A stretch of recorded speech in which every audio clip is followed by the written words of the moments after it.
Common man voice నేను అందం. ఈరోజు వార్తాపత్రికల సమీక్షకు ఆహ్వానం. రాష్ట్ర వ్యాప్తంగా ఒక పెద్ద విషాదం. అనకాపల్లి మందుల ఫ్యాక్టరీలు నిల్వ ఉండే ప్రాంతం అది. అక్కడ సెజ్ అంటారు కదా, మనం శ్రీ సిటీ లాగా అది ఒక సెజ్. ఆ ప్రాంతంలో పెద్ద ఎత్తున రియాక్టర్ పేలిపోయింది. అదే వార్త ఈరోజు పత్రికలన్నీ ఇచ్చాయి. విషాదం అలుముకునింది. బతుకులు చంద్రం ఫార్మాస్ సెజ్ రియాక్టర్ పేలి 18 మంది మృతి. ప్రజాశక్తి మృత్యుఘోష. అచ్యుతాపురం సెజ్లో భారీ విస్ఫోటనం. పెను విషాదం. ఫార్మా కంపెనీ భారీ పేలుడు, 18 మంది దుర్మరణం. దాదాపు 50 మందికి పైగా క్షతగాత్రులు ఉన్నారు. ఇంకా మృతుల సంఖ్య పెరిగే అవకాశం ఉందని చెప్పేసి తెలియవస్తుంది. ఇది మరింత డెప్త్కి పోతాం. అదేవిధంగా సిఐటియు రాష్ట్ర ఉపాధ్యక్షులు మురళి గారు ఈ విషయం మీద మాట్లాడతామని చెప్పారు. ఆయన మన లైవ్లోకి తీసుకుందాం. చంద్రబాబు గారికి భారీ ఊరట. ఓటు నోటు కేసుకు సంబంధించి మాజీ వైసీపీ ఎమ్మెల్యే ఒకరు ఆయన్ని ఆ కేసులో ఇరికించాలని చెప్పేసి నోటీస్ వేశారు. కోర్టు సీరియస్గా మందలించింది. మాకు వేరే పని లేదా, ఏంటి పద్ధతి, మీ రాజకీయ కక్షలకి కోర్టులే వేదిక కావాలా అని చెప్పి చెప్పుకొచ్చి సీరియస్గా వార్నింగ్ ఇచ్చింది అతనికి. ఆ వార్త ప్రజాశక్తిలో పెద్ద ఎత్తున వచ్చింది. అదేవిధంగా పామాయిల్ ఫ్యాక్టరీలో కూడా అగ్ని ప్రమాదం జరిగిందని చెప్పేసి ప్రజాశక్తిలో ఇవ్వడం జరిగింది. ఆ తర్వాత 150 మంది ఎంపీలు ఎమ్మెల్యేలు మహిళా నేరాల్లో కేసుల్లో ఉన్నారంట. మొత్తం దేశవ్యాప్తంగా ఎమ్మెల్యేలు ఎంపీల మీద ఉన్నాయి. అందులో అత్యాచార కేసుల్లోనే 16 మంది ఉన్నారని చెప్పేసి తెలియవస్తుంది.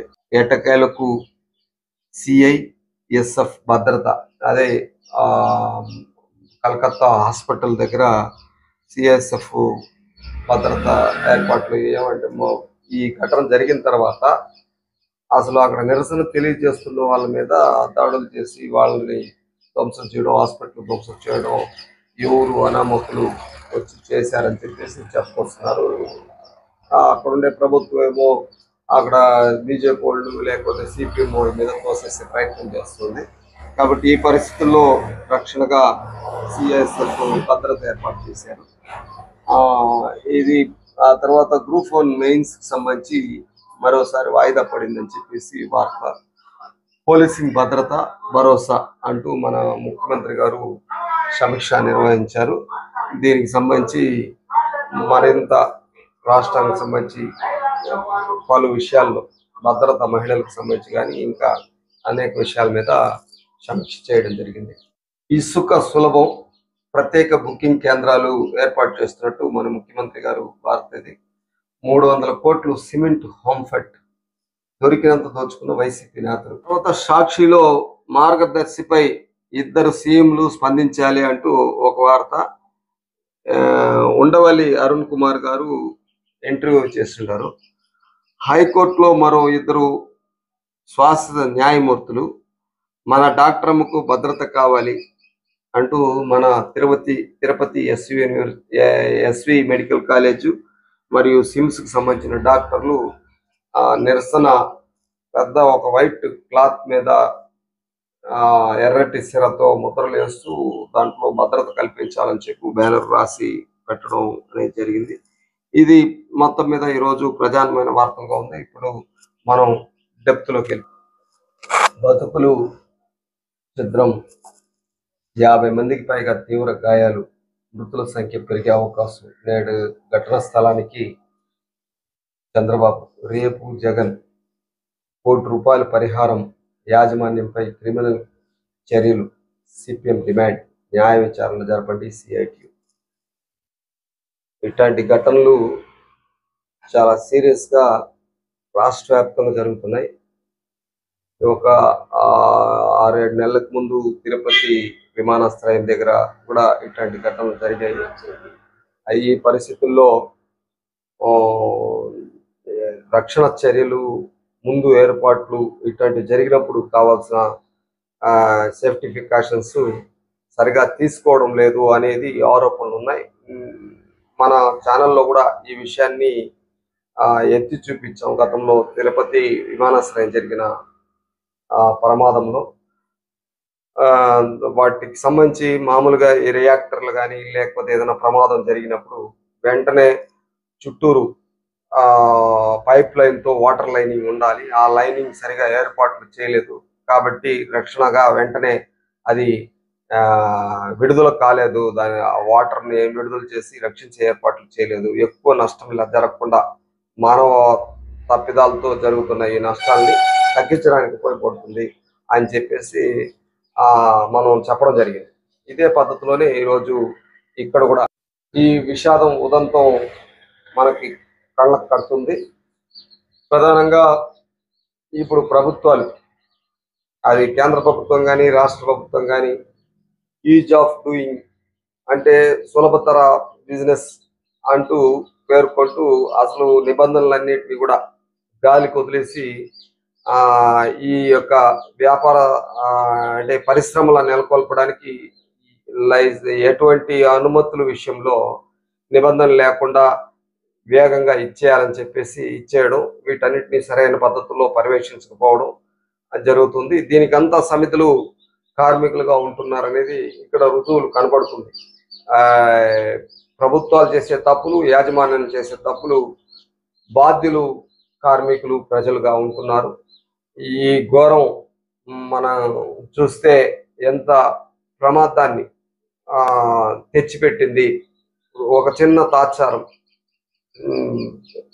కన్నీటితో ముంచేసిందని చెప్పి ఈ మధ్యకాలంలోనే మన తిరుపతి జిల్లా సత్యవేడు శ్రీ సిటీకి మన ముఖ్యమంత్రి గారు వచ్చున్నారు.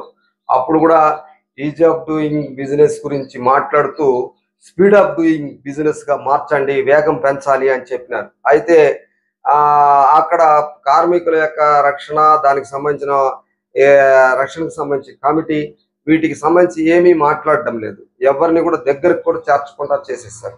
ఇదే పద్ధతిలోనే రాష్ట్రం అంతా కొనసాగుతూ వస్తుంది. కాబట్టి ఇప్పుడు దీని మీద ప్రత్యేకమైన నిఘా పెట్టి కార్మికుల యొక్క రక్షణ చూడాల్సిన అవసరం ఉంది. ఏదో ఇట్లాంటి ఘటన జరిగినప్పుడు ఏదో మాట్లాడటం, వెంటనే దీని మీద ఎంక్వైరీ చేయమని చెప్పడం, పూర్తి రిపోర్ట్లు తెప్పించుకోవాలని ప్రయత్నం చేయడం, తెప్పించుకునేసి మళ్ళీ గాలికి వదిలేస్తున్నారు. అదే ముఖ్యమంత్రి గారు కూడా ఈ నిన్నటి రోజు వెంటనే దీని మీద అత్యున్నత విచారణ చేయాలి అని చెప్పేసి ఆయన ప్రకటించారు. కాబట్టి గతంలో జగన్ గా ముఖ్యమంత్రిగా ఉండేటప్పుడు కూడా ఇదే పద్ధతిలోనే హడావడి సాగిందే కానీ ఆచరణ మాత్రం ఏమీ లేదు. కాబట్టి ఈ స్పీడ్ ఆఫ్ డూయింగ్ బిజినెస్ గా చేసే సందర్భంలో మరింత ప్రమాదాలు పెరిగే అవకాశం ఉంది. కాబట్టి చాలా సూక్ష్మంగా లోతుల్లోకి వెళ్ళి సమస్యని పరిష్కరించే పద్ధతుల్లో, అదేవిధంగా సమస్యలు రాకుండా ఉండేదానికి కావాల్సిన ఏర్పాట్లు చేయాల్సిన బాధ్యత ఉంది. ఇప్పుడు మనం కందారపు మురళి సిఐటియు రాష్ట్ర ఉపాధ్యక్షులు లైన్ లోకి పిలుద్దాం. ఆయన ఈ విషయం మీద ఏం అభిప్రాయం వ్యక్తం చేస్తారో. హలో మురళి గారు, అచ్యుతాపురం రియాక్టర్ పేలిన ఘటన మీద అచ్యుతాపురం SEZ లో జరిగినటువంటి పారిశ్రామిక ప్రమాదం ఈ రాష్ట్రంలో జరిగిన ప్రమాదాల్లో అత్యంత పెద్దది, తీవ్రమైనటువంటి ఘటన. ఈ ఘటనలో రాత్రి 12 గంటల వరకు 18 మంది చనిపోయినట్టుగా, 50 మందికి పైగా తీవ్రమైనటువంటి గాయాలైనట్లుగా మీడియాలో కథనాలు వచ్చాయి. వాస్తవంగా ఆంధ్ర రాష్ట్రంలో ఇటీవల కాలంలో పారిశ్రామిక ప్రమాదాలు పదే పదే జరుగుతున్నాయి. విశాఖపట్నంలో LG పాలిమర్స్ అని చెప్పి ఉన్న ఒక పెద్ద పరిశ్రమలో గతంలో కూడా ఇట్లాంటి ప్రమాదం జరిగింది. ఇటీవల పరవాడలో, అచ్యుతాపురం SEZలో, విశాఖ చుట్టుపక్కల ప్రాంతాల్లో ఉన్నటువంటి పారిశ్రామిక ప్రాంతాల్లో ఈ కాలంలో ఇట్లాంటి ఘటనలు చాలా పెద్ద సంఖ్యలో జరుగుతున్నాయి. అదే మాదిరి మన రేణిగుంట ఇండస్ట్రియల్ ఎస్టేట్లోను, నెల్లూరు దగ్గర ఇట్లాంటి ఘటనలు జరుగుతున్నాయి. పారిశ్రామిక ప్రమాదాలు జరగడానికి ప్రధానమైనటువంటి కారణం ఏమిటంటే యాజమాన్యాలు తగినంత భద్రతా చర్యలు తీసుకోకపోవడమే అని చెప్పి చాలా స్పష్టంగా కనిపిస్తుంది. దీని మీద వేసిన కమిటీలన్నీ కూడా ఇదే రకమైనటువంటి రిపోర్టులు ఇచ్చాయి. ఈజ్ ఆఫ్ డూయింగ్ అనే పేరుతో గతంలో ఉన్నటువంటి జగన్మోహన్ రెడ్డి ప్రభుత్వం కావచ్చు, ఇప్పుడున్నటువంటి చంద్రబాబు నాయుడు గారి ప్రభుత్వం కావచ్చు, యజమానులకి అనుకూలమైనటువంటి విధానాలు తప్ప ఆ పని ప్రదేశాల్లో నెలకొన్నటువంటి తప్పులను సరిచేసేటువంటి పద్ధతి ఏమాత్రం పాటించడం లేదు. ఇది చాలా దురదృష్టకరమైనటువంటిది. ఇప్పుడు లేటెస్ట్ గా మొన్న చంద్రబాబు నాయుడు గారు సచివేడుకు వచ్చినప్పుడు ఆయన ఇంకొక విషయం చెప్పారు. ఇప్పుడు ఈజ్ ఆఫ్ డూయింగ్ కాదు, ఈజ్ ఆఫ్ డూయింగ్ పేరుతో నేను చేసినటువంటి సంస్కరణల యొక్క ఫలితాలు చాలా పెద్ద ఎత్తున ఇప్పుడు వస్తున్నాయి. కాబట్టి ఈజ్ ఆఫ్ డూయింగ్ అన్నటువంటి ప్రక్రియ అయిపోయింది. ఇప్పుడు స్పీడ్ ఆఫ్ డూయింగ్ అంటే వేగం పెంచడం, సంస్కరణలో వేగం పెంచడం అనేది ఆయన చేసినటువంటి ప్రకటన. అంటే దీని అర్థం ఏంటంటే ఏ రకమైనటువంటి భద్రతా చర్యలు కానీ కార్మికులు వాళ్ళవి కూడా ఒక ప్రాణాలు వీళ్ళ పట్ల ఒక బాధ్యతాయుతంగా వ్యవహరించాలన్నటువంటి ధోరణి కాకుండా వ్యవహరిస్తున్నటువంటి తీరు చాలా ప్రమాదకరంగా ఉంది.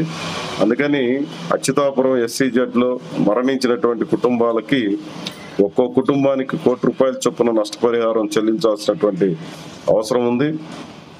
ఇదే విషయాన్ని ప్రతిపక్ష నాయకుడు జగన్మోహన్ రెడ్డి గారు కూడా చెప్పారు. గతంలో మేము ₹1 కోటి చొప్పున నష్టపరిహారం ఇచ్చామని చెప్పి ఆయన మాట్లాడడం జరిగింది. ఈ రోజు ఆయన కూడా సందర్శనకు వెళ్తున్నట్టుగా ప్రకటన చేశాడు. ముఖ్యమంత్రి చంద్రబాబు నాయుడు గారు కూడా ఇదే రకమైన ప్రకటన చేశారు. డిప్యూటీ సీఎం పవన్ కళ్యాణ్ గారు కూడా ఇట్లాంటి ఘటనలు జరగకూడదు, దురదృష్టకరమైంది అని చెప్పి చెప్పారు తప్ప వీటికి కారణం అవుతున్నటువంటి యాజమాన్యాల మీద కఠినమైనటువంటి చర్యలు తీసుకుంటామని చెప్పి ఏ ఒక్కరూ మాట్లాడకపోవడం దురదృష్టకరమైంది. గతంలో జరిగినటువంటి ఘటనలప్పుడే వీరి పట్ల కఠినంగా వ్యవహరించి భద్రతా ప్రమాణాలు సక్రమంగా లేకపోతే తీవ్రంగా ఉంటామన్నటువంటి హెచ్చరిక లేని కారణంగానే ఇది పదే ఇట్లాంటి ఘటనలు జరుగుతున్నాయి. కాబట్టి ఈ సందర్భంగానైనా చంద్రబాబు నాయుడు ప్రభుత్వం బాధ్యతగా వ్యవహరించాలని సిఐటి తరఫున మేము డిమాండ్ చేస్తున్నాం. అదే ఫార్మా కంపెనీల్లో రియాక్టర్ ఎలా ఉంటుంది అనేది మీకు డౌట్ వస్తుంది. రియాక్టర్లు ఈ విధంగా రియాక్టర్లు అంటే ఫార్మా కంపెనీ అంటే మామూలుగా మీకు తెలుసు కదా, ఫార్మా అంటే మందుల ఫ్యాక్టరీ, మనం మాత్రలు వేసుకుంటామే, ఆ మందుల ఫ్యాక్టరీకి సంబంధించింది రియాక్టర్లు ఇలా ఉంటాయి. వాటి చుట్టూ కావాల్సిన రక్షణ కవచాలు ఏర్పాటు చేస్తుండాలి. ఎందుకంటే వాటర్తో ఇది బాగా చాలా వేడి, కొన్ని వేల డిగ్రీల వరకు ఇది హీట్ అవుతుంది. అట్లాంటి సందర్భంలో చుట్టూరు ఏదైనా ప్రమాదం జరిగితే వెంటనే నీటితో కమ్ముకునేదానికి కావాల్సిన ఏర్పాటు పైప్ లైనింగ్ లాగి ఉండాలి. అది లాగారో లేదో తెలియదు. వెంటనే అక్కడ జరిగింది అనకాపల్లి అచ్యుతాపురంలో జరిగిన ఘటనలో వెంటనే పేలిన తర్వాత మంటలు కూడా పెద్ద ఎత్తున ఎగిసిపడ్డాయంట. ఎవ్వరూ లోపలికి పోలేని పరిస్థితుల్లో మొత్తం చీకటి దుమ్ముతో కూడుకునింది. ఆ పరిస్థితి మంటలు రెండు చెలరేగాయి. ఈ పరిస్థితుల్లో ఎవరు ఎంటర్ కాని చుట్టూరు ఉండే జనం కూడా పరిగెత్తుతూ వచ్చారు. అయినా కానీ ఏమి చేయలేకపోయిన పరిస్థితుల్లో ఉన్నారు. కాబట్టి ఈ రక్షణ ఏర్పాట్లు జరిగాయా లేదా అనేది ఫస్ట్ మనం చూసుకోవాల్సిన అవసరం ఉంది. ఇట్లా అనేక ప్రాంతాల్లో ఇప్పటికే రియాక్టర్లు పేలుతూ వచ్చింది. ఇప్పుడు కూడా అదే జరిగింది. ప్రజాశక్తిలో ప్రముఖంగా చంద్రబాబుకు భారీ ఊరట. ఓటుకు నోటు కేసులో 2 పిటిషన్లు డిస్మిస్. ఈ గతంలో మనకు తెలుసు తెలంగాణలో అక్కడ ఒక ఎమ్మెల్సీని ఓటు వేయడానికి సంబంధించి వాళ్ళకి లంచమేవో చూపిన ఇప్పటి తెలంగాణ ముఖ్యమంత్రి రేవంత్ రెడ్డి గారు అక్కడ నేరుగా పోయి కూర్చొని మన చంద్రబాబు నాయుడు గారితో ఫోన్లో మాట్లాడడం అవన్నీ కూడా రికార్డింగ్ రూపంలో ప్రజలందరికీ తెలిసిందే. అయితే ఈ కేసు విషయంలో సుప్రీంకోర్టు సీరియస్గా మాజీ ఎమ్మెల్యేని వార్నింగ్ ఇచ్చింది. మీ రాజకీయ కక్షలకి కోర్టులు వేదిక చేయొద్దండి అని చెప్పి వార్నింగ్ ఇవ్వడం జరిగింది. ఆడియో రికార్డులు కూడా బయటకు వచ్చాయి.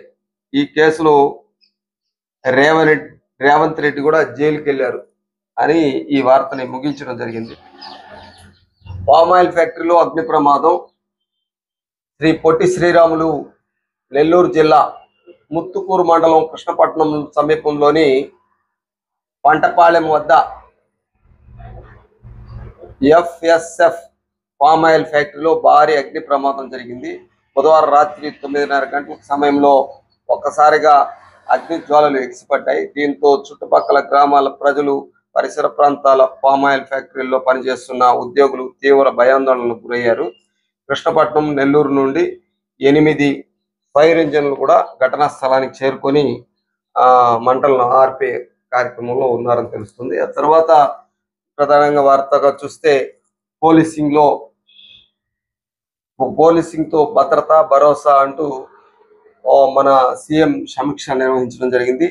హోంశాఖ సమీక్షలో సీఎం చంద్రబాబు సెప్టెంబర్లో గంజాయి, డ్రగ్స్ కు వ్యతిరేకంగా ర్యాలీలు, నేరాలు పెరిగిపోవడానికి మద్యము, డ్రగ్స్, గంజాయి ఇవన్నీ ఒక కారణంగా ఉన్నాయి. అసలు మద్యానికైతే ప్రభుత్వం అనుమతి ఉంది, ఆ డ్రగ్స్, గంజాయికి నిషేధం అయినా కానీ విచ్చలవిడిగా గత ప్రభుత్వంలో కొనసాగింది. అది ఇప్పటి వరకు కొనసాగుతూ వస్తుంది. దీని మీద మన ముఖ్యమంత్రి గారు సమీక్ష నిర్వహించారు. దీన్ని కట్టడి చేయడానికి సంబంధించిన ఏర్పాట్లు, దానికి ర్యాలీలు నిర్వహించాలని చెప్పేసి చెప్పరావడం జరుగుతుంది. సెప్టెంబర్లో దీని మీద పెద్ద ఎత్తున ప్రజల్లో చైతన్యయుతం చేయడానికి ఈ కార్యక్రమాన్ని తీసుకున్నట్టు మనకు కనబడుతుంది.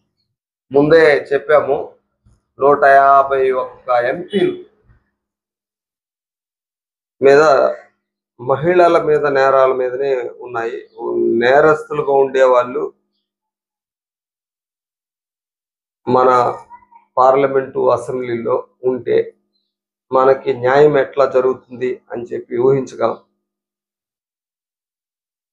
అందులో 16 మంది మీద నేరుగా అత్యాచారం కేసులు,